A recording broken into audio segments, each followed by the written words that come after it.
Oke,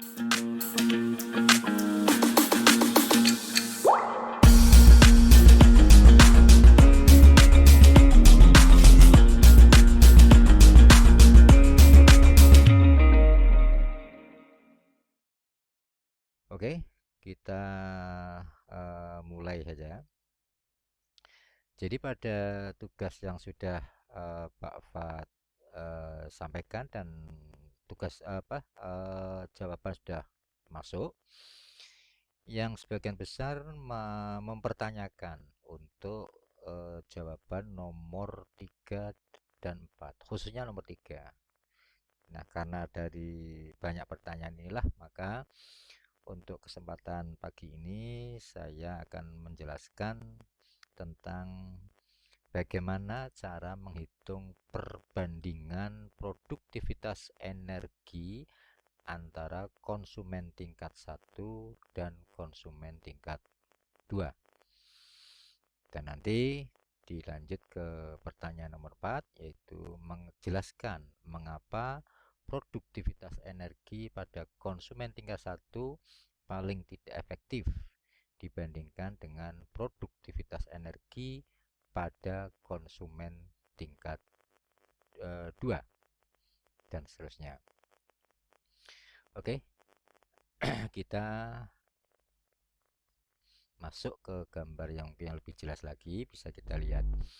Sebelum Pak Fat menjelaskan tentang dua pertanyaan tadi, jadi secara umum kita bisa lihat tentang arus energi yang melalui rantai makanan perumput.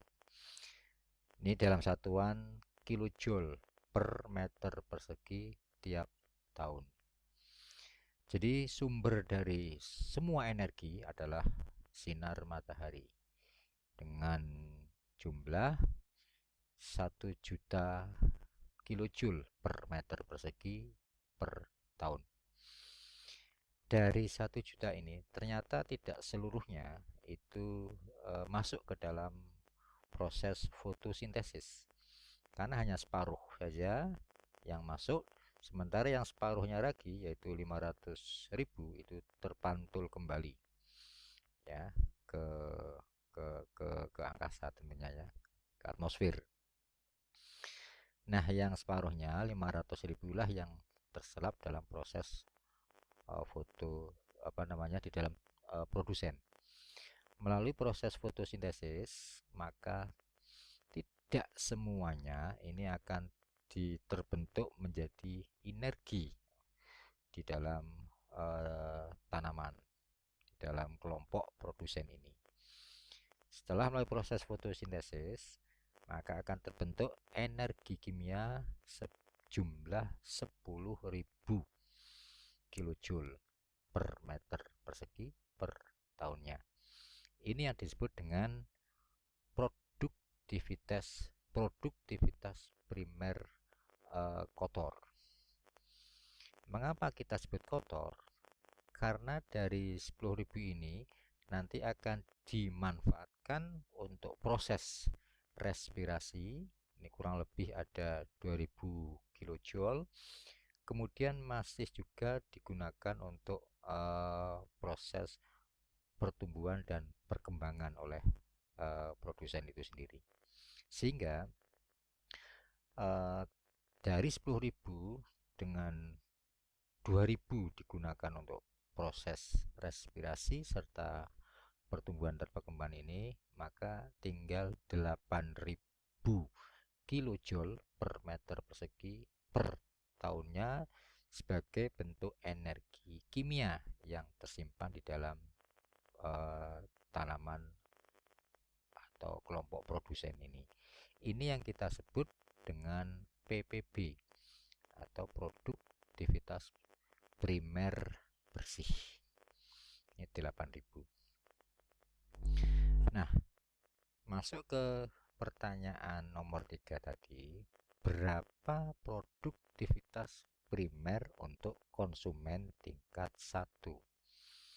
Berarti ini ya, kelompok herbivore. Ini berapa produktivitas primer untuk produktivitas sekunder ya. Ini berapa? Ini mudah saja untuk menghitungnya.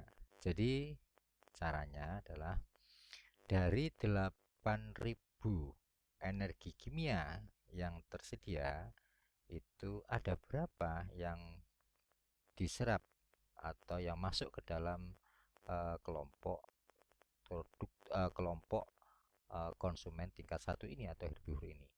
Kita lihat ada berapa ini? 800. Jadi hanya ada 800 kilojoule. Kalau begitu berarti berapa persen produktivitas sekunder untuk konsumen tingkat satu ini? Bisa kita hitung dari sini bahwa dari 8.000 energi kimia ya, yang tersedia di dalam kelompok produsen, itu hanya diserap oleh kelompok konsumen tingkat satu itu hanya 800 kilojoule ya, 800 kilojoule. Jadi hanya 800 dari 8.000. Berarti kalau begitu ini yang terserap adalah sebanyak berapa persen? Di 800 dari 8.000 ini hanya 10% saja. Jadi 10%. Itu produktivitas sekunder ya, produktivitas sekunder pada konsumen tingkat 1. Sementara berapa untuk konsumen tingkat 2? Nah, sama di sini untuk konsumen tingkat 2-nya, produktivitas energinya adalah dari 800 yang tersedia di konsumen tingkat 1, itu yang bisa terserap oleh konsumen tingkat 2 berapa di situ? Ada 160. Ada 160. Ini berarti ketemunya adalah berapa persen? Hanya 20% saja. Ini jadi sederhana sekali kan. Jadi untuk menghitung berapa produktivitas energi yang ada di konsumen tingkat 1 di sini dan yang ada di konsumen tingkat 2 ya. Ya, ini di konsumen tingkat 1. Ini konsumen tingkat 2. 10% dan 20%. Itu. Sementara untuk pertanyaan yang nomor 5. Jadi yang nomor 5 bisa kita lihat, jelaskan mengapa produktivitas energi pada konsumen tingkat 1 paling tidak efektif dibandingkan produktivitas energi pada konsumen tingkat 2. Nah, ini bisa kita lihat dari hitungan tadi ya. Jadi dari hitungan tadi ternyata produktivitas energi untuk konsumen tingkat 1 hanya 10%. Ini separuhnya dari produktivitas energi untuk konsumen tingkat 2. Berarti ini paling tidak efektif ya, hanya 10%. Nah, di pertanyaan nomor 5 itu intinya adalah yang dipertanyakan mengapa ya. Mengapa di sini lebih kecil daripada di konsumen tingkat 1 ini jauh lebih kecil, ini separuhnya dibandingkan dengan di konsumen tingkat 2 di sini. Nah, ini mengapa? Itu di pertanyaan nomor 5. Yang itu bisa kita lihat pada modul ya, di alasan ini. Nah, ini ya, semuanya ya, baik produsen, konsumen tingkat 1, konsumen tingkat 2, itu bahwa energi itu berpindah dari satu trafik ke trafik berikutnya itu semakin berkurang, jadi semakin ngecil, semakin mengecil. Kenapa? Itu semuanya adalah karena melakukan proses metabolisme. Di sini dalam hal ini adalah respirasi. Jadi semuanya melakukan respirasi, ini jelas akan hilang ya untuk proses itu. Di samping itu untuk proses tumbuh dan berkembang. Nah, ini juga butuh energi. Ya, butuh energi. Nah, khusus untuk konsumen tingkat 1 ya, tambah ada alasan tiga ini, yaitu yang pertama, bahwa tidak semua bagian tumbuhan itu dimakan oleh konsumen tingkat 1 atau herbivore.